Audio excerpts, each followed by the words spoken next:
If that was not a goal, sir, why did you say, in substance, that the Internet browser would be forever free? That was a statement made so that customers could understand what our intent was in terms of that set of technologies and how it would be a part of Windows and not an extra cost item. And so people would have that information in making their decisions about working with us on Windows. Now, is it your testimony that when Microsoft told the world that its browser would be forever free, that the desire to affect financial analysts' view of Netscape played no role in that decision? I can be very clear with you. The reason we told people that it would be forever free was because that was the truth. That's why we told them that, because it was the truth. Now, Mr. Gates, my question to That's you, the sole reason we told them. and my question to you is whether or not the truth was in part due to your desire to adversely affect financial analysts' view of Netscape. Did that play any role, sir? You've been asking me a question several times about why did we say something. We said it because we thought our customers would want to know and because it was the truth. And that explains our saying it completely. And what I'm asking you, sir, and it may be that the answer to my question is no, it played no role. But if that's your answer, I want to get it on the record. And my Are you question... talking about saying it? Yes, Or let's how we ta- came up with our decisions about how to price our product? Let's take it each step at a time. One step at a time so that your counsel doesn't say I'm asking you a compound question. Okay? And first, let's talk about saying it. I know you tell me it was the truth. In addition to it being the truth, did the fact that this would, in your view, adversely affect the view of financial analysts of Netscape play any role at all in your decision to announce that your browser would be forever free? I actually think that came up in response to some questions that people asked in an event we had on December 7th, 1995. So it wasn't so much a question of our saying, okay, we're going to go make this a headline, but rather that there were questions that came up during that, including our future pricing plans. This was a meeting on December 7th of what year? 1995. And was it attended by people outside Microsoft? It was a press event. And prior to attending that press event, had you made a decision that it would be forever free? Well, if you really want to probe into that, you'll have to get into the different ways that we made Internet technology available. In terms of what we were doing with Windows 95 and its successors, yes. In terms of some of the other ways that we offered the Internet technologies, there was some, there hadn't been a clear decision about that. When you refer to other ways that you offer Internet technologies, would you explain for the record what you mean? We created an offering that ran on the Macintosh OS that offered some but not all of the capabilities that we put into Windows, and used a common branding for that. And we came up with a package that ran on a previous version of Windows, Windows 3.1, and made an offering of that. Subsequently, I mean, not on that day, but subsequently. And those were charged for? Is that what you're saying? I'm saying that before the December 7th event, it was clear to everyone that in the Windows 95 and its successors, that the browser technology would be free for those users. But it was unclear to people and what we were going to do with the other ways that we packaged up the technologies.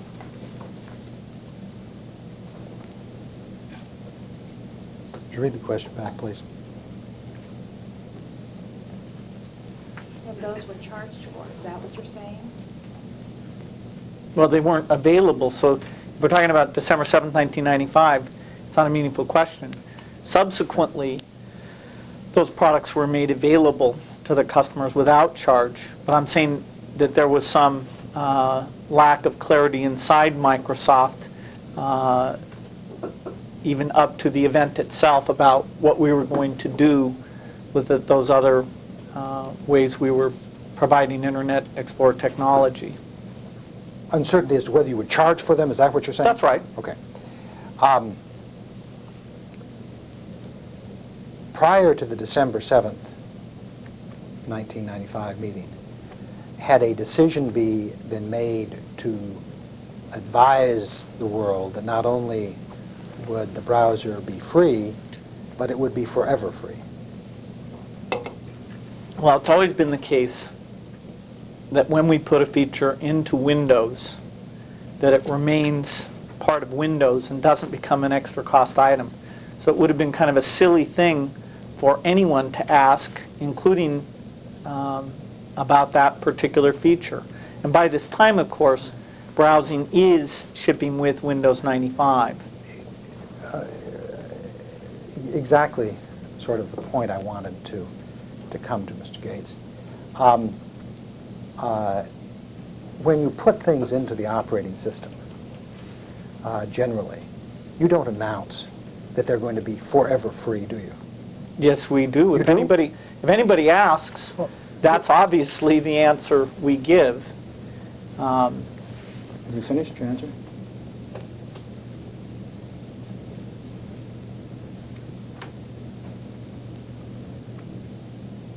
Yes. Okay. Could you identify for me the products other than browsers that Microsoft has announced that they would be forever free? Expressly said, these are going to be forever free. As I said to you, I think that actually came up only in response to some questions, so it's not proper to ask me and suggest that we announced it like it was some press release announcement or something of that nature. Well, let me come back to that aspect of it and just ask you, for the present, what products has Microsoft said publicly, whether in response to a question or otherwise, that these would explicitly be forever free? I've said that about the broad feature set that's in Windows. When did you say that, sir?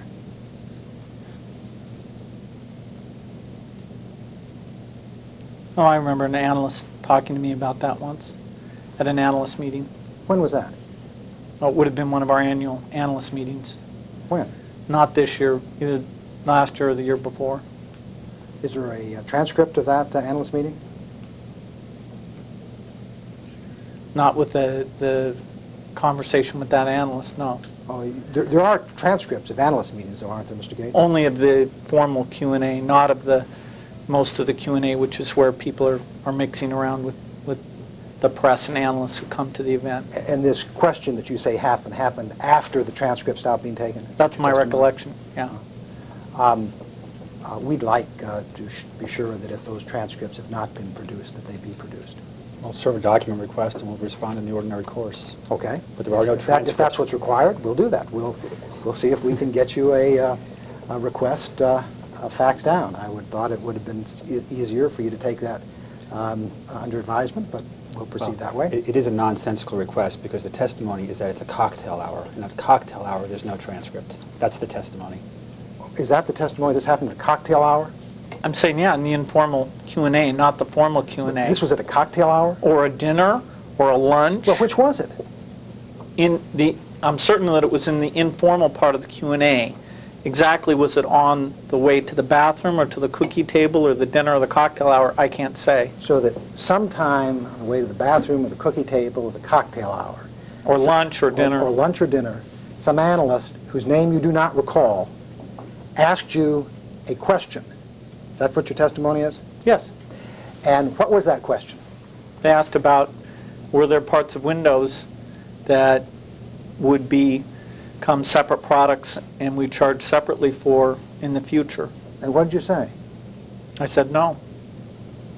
Other than this conversation that you say took place on the way to the bathroom or the cookie table or a cocktail party or a lunch or dinner, was there ever any other time that Microsoft publicly, explicitly asserted that something would be forever free? I'm sure that if anybody ever asked about an operating system feature, we would have made that clear to them. I don't, beyond the one I've talked about, I don't recall that. Then again, you know, in the case of the browser, you had the case where another company had been free, and so, you know, the fact that people were asking about that feature in some ways is not surprising. You say another company had a browser that had been free. What company was that, sir? Well, certainly Mosaic was free, and there are a number of other free browsers. The Netscape browser in its early days was also free. In 1996, was the Netscape browser free? I'm not sure of the exact chronology, but I'm pretty sure that in 1996, anybody who wanted to use the Netscape browser could download it and use it in any way they would want without Netscape coming and asking them to pay them. Mr. Gates, in 1996, what was Mosaic's market share, I don't know. approximately? I really don't know. Can you give me any estimate or range? By 1996, probably under 10%. Under 5%? Well, now you're going to have to answer what the word mosaic means. For example, if you get low enough, you get really low, we're going to get into Internet Explorer. Internet Explorer, until we shipped IE3, actually had quite a bit of code in it that derived from Mosaic. That is, the code went from University of Illinois to Spyglass to our development team, who used some of that code in creating both IE1 and IE2.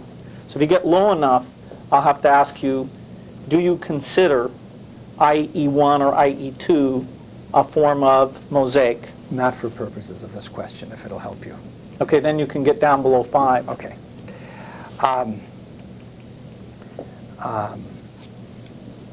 In 1996, Netscape was charging OEMs who it licensed to distribute its browser. Correct, sir? I don't know that. Do you know one way or the other? I think they were charging some, but I'm not sure they were charging all. Did you ever try to find out?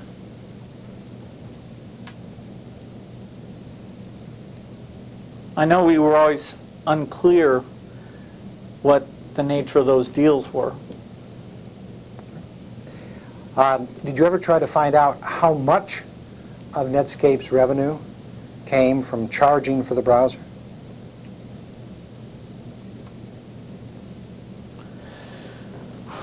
Well, we, from time to time, look at the revenue of broad sets of competitors, and so I'm sure at some point when we did, the people in the company, not me, but when people did analysis of Netscape, that's one of the issues they would have looked at. Did anyone ever inform you of approximately how much of Netscape's revenue was accounted for charging for the browser? I'm sure I was present in a presentation where that was one of hundreds of facts presented to me. Do you recall it? The number? No. Or approximately how much of Netscape's revenue was accounted for by charging for the browser? When we say charge, well, I don't remember the number, so I won't plague you with the question that I always have to ask about that, which is, which revenue source are you talking about? But even if you tell me, I won't remember the specific number. I'm going to ask you whether you remember approximately what the range of the number is, and to be absolutely clear, What I'm talking about is charging for the browser. I'm not talking about advertising revenue, you know, or revenue from the search button or the home But that's page. charging for the browser. I mean, it's like saying NBC has no revenue. No, it's not like saying it has no revenue. It's like saying NBC doesn't charge for its programs to the public. It may charge advertisers, and I'm not saying that there may not be advertising revenue, but what I'm talking about is charging for the use of the product. Charging OEMs or charging end users who buy it at retail or download it, although I understand that your position is it's downloaded for free. But I'm trying to distinguish between charging for the product and whatever advertising revenue they get. Okay? Now, with respect to charging for the product, charging for the use of the browser, do you have any idea, any approximation or range of how much of Netscape's revenue was attributed to that? If you give me a time period, I can narrow it down from the 0 to 100% range. 1996.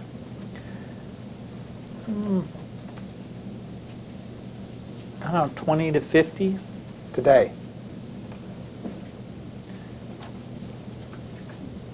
Today, the advertising revenue from browsers... No, not advertising. We're talking about the revenue from the use of the browser. That's okay, but... Not the advertising. We're just talking about...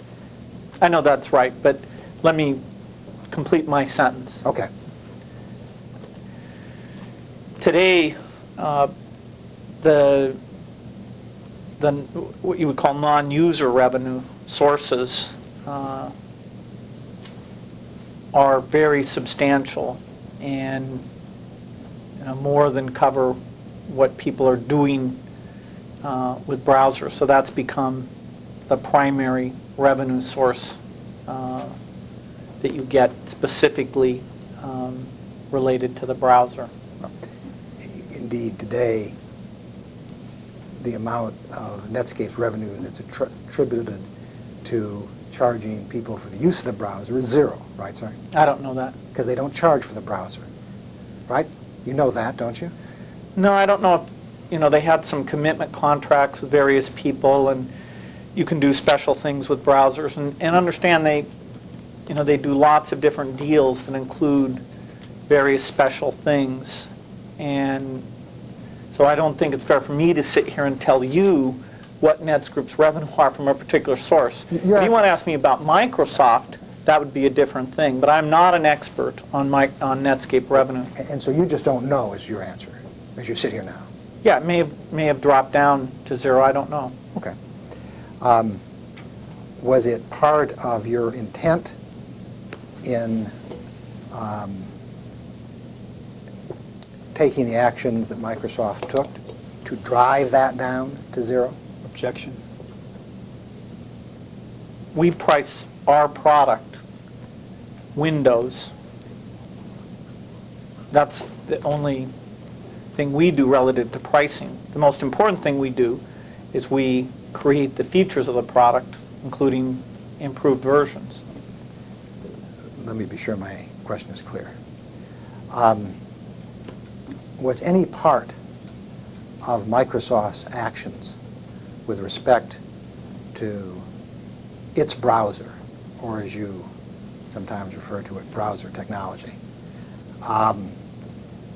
motivated by a desire to drive Netscape's revenues from users of Netscape's browser down to zero? Well, I think you're getting a little bit psychological there. No, I'm asking what you intended. What was the purpose of what you were doing? Our purpose was to make Windows a better product and maintain and increase the popularity of Windows. Was that the only purpose?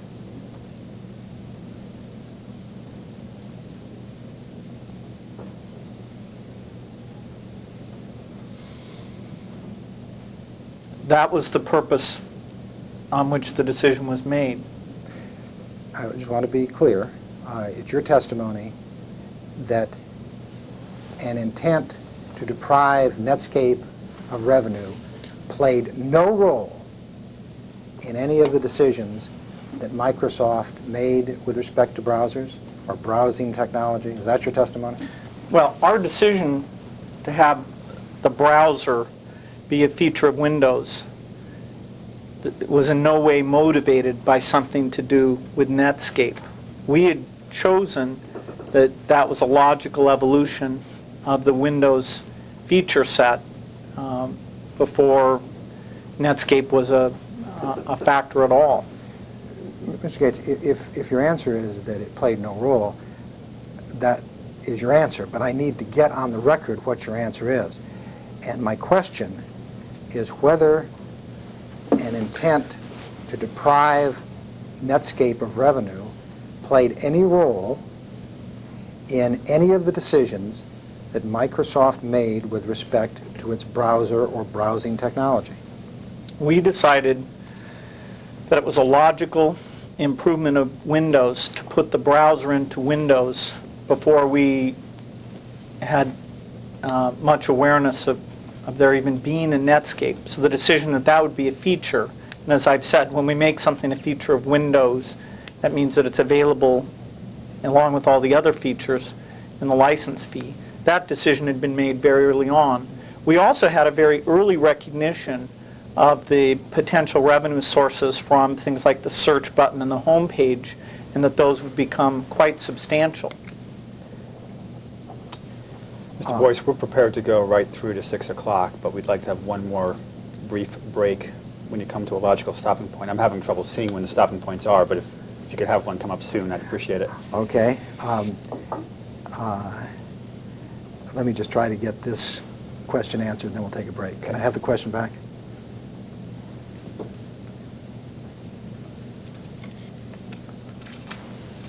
Mr. Gates, if your answer is that it played no role, that is your answer, but I need to get on the record what your answer is. And my question is whether an intent to deprive Netscape of revenue played any role in any of the decisions that Microsoft made with respect to its browser or browsing technology. If your answer is no, we'll simply go on. If your answer is yes, then I'm going to ask what role it was. But I'm just trying as a predicate to find out whether it played any role in any of your decisions. I don't know what you mean, any of our decisions. Now Any that of your is the decisions vaguest thing I've ever heard. Okay, any of your decisions with respect to the browser or what you have referred to as your browsing technology. Wait a minute. Have you completely changed the question? I don't think so, but let's go back and reread the question, and when you read it this time, type it into the record again so it appears, so that a reader of the transcript doesn't have to go back and find it. I'll incorporate it. Incorporate it. afterwards. Yeah, incorporate it right now, right here.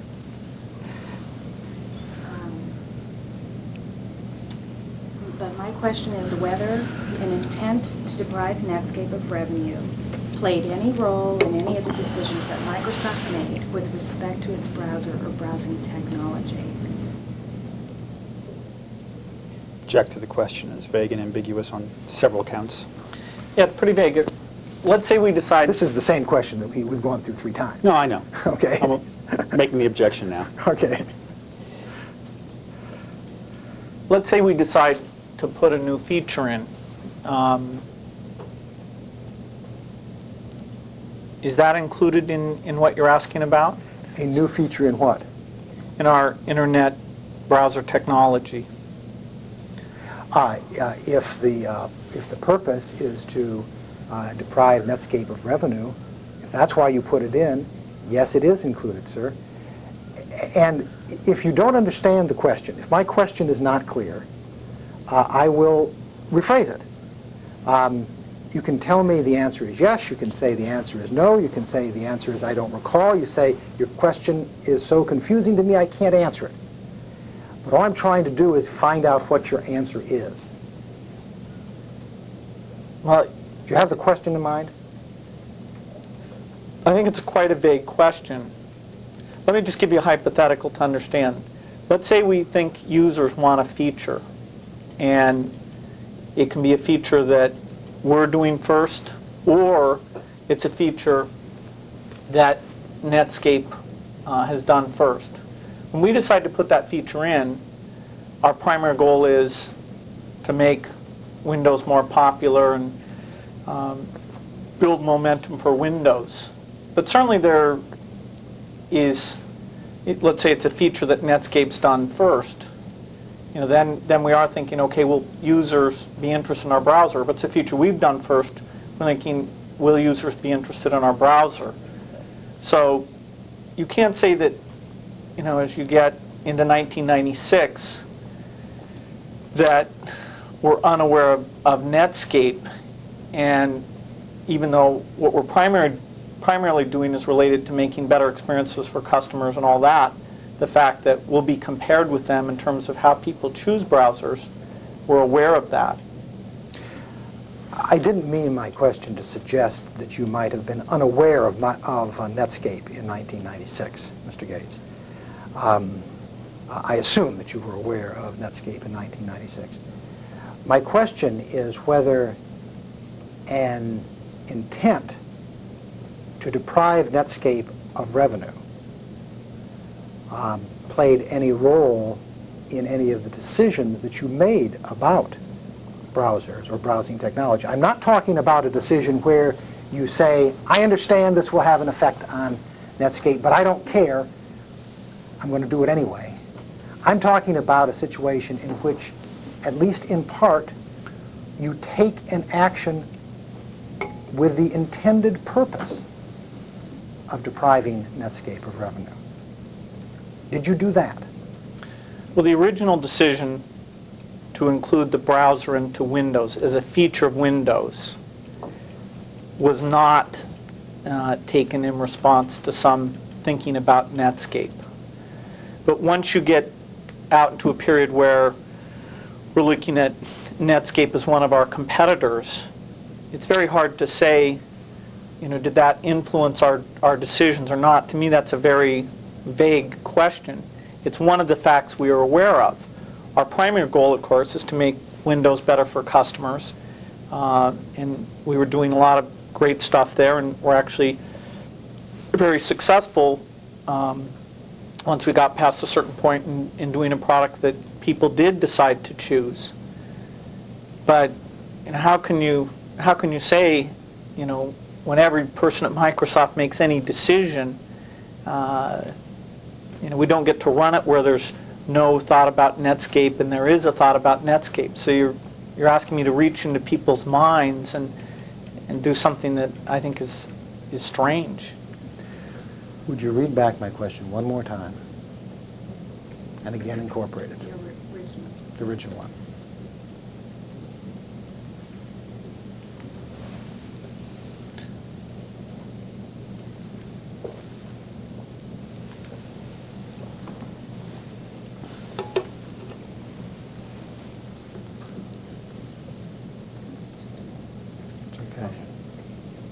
And my question is whether an intent to deprive Netscape of revenue played any role in any of the decisions that Microsoft made with respect to its browser or browsing technology. Have you answered that question now to the fullest extent that you can, Mr. Gates? Because if you can, we'll just stop.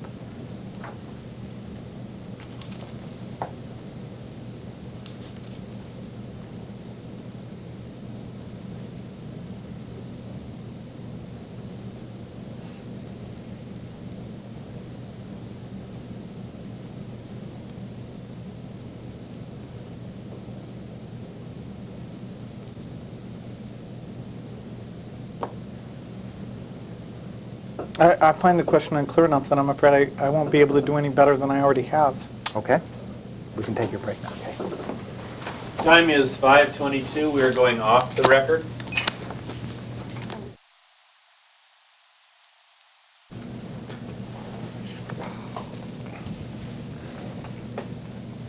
The time is 5:36 p.m. We are going back on the record. Mr. Gates, before the break, you said that Microsoft recognized early that there would be browser revenue from advertising revenue from the search button and the home page. Do you recall that? That's right. When did Microsoft first project what its revenue would be from browser advertising from the search button and or home page? Well, we actually didn't have enough share with IE1 or IE2 that we built up much value at all because we just didn't have much traffic. When it came to IE3, we had a discussion about how we would take that asset and what we would do with that traffic. And we actually chose, at that stage, instead of charging for it, to build some partnerships by working with people who we directed traffic to. And I don't know if anybody had done, I know there was discussions, I don't know if there's a formal document, but we discussed the notion of licensing that out versus just using it to build partnerships. In terms of actually having people pay us large amounts of money, that's really gotten big in the last year. Would you read the question back, please?